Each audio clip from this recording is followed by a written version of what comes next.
shot twice in the back, rushed to Roosevelt Hospital, dead on arrival. Apparently, he was killed almost immediately.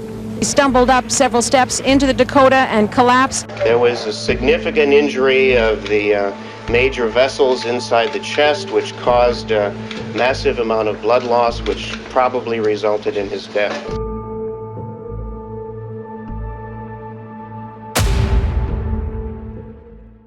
The world has not rested in peace since that night.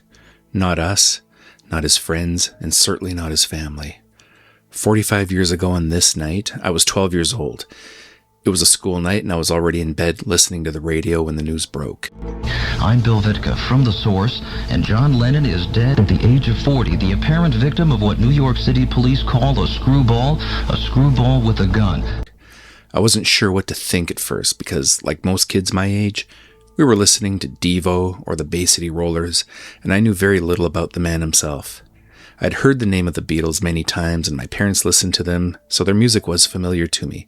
But once I heard his name and learned who he was, I knew that something bigger than life had been taken from us, in the worst possible way.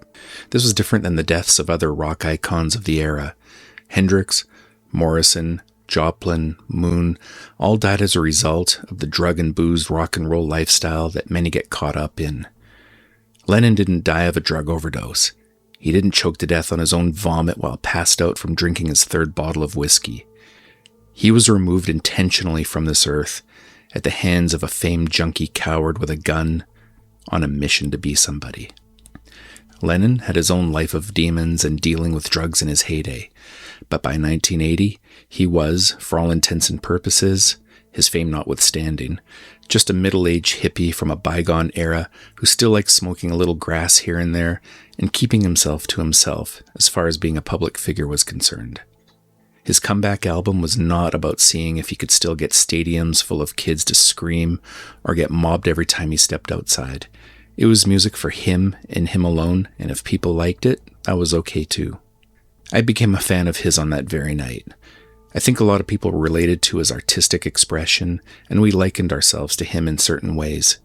He inspired future generations of musicians, and for as long as music exists in this world, he will be remembered as not one of the greatest, but to some as the greatest, both in and after the Beatles.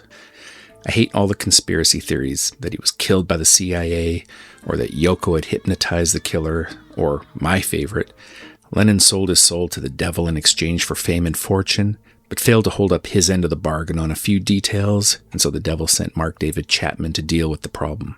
I can't wait for the theory to come out that Yoko was a lizard-human hybrid from the planet Xylothar, who needed a human sacrifice or something.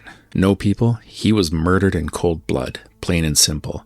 I stood at the exact spot where he was murdered at the Dakota, and you can feel his spirit as strong as it was in life. 45 years ago on this day, the world lost a voice, but the voice lives on and will never be silenced. Thank you for watching.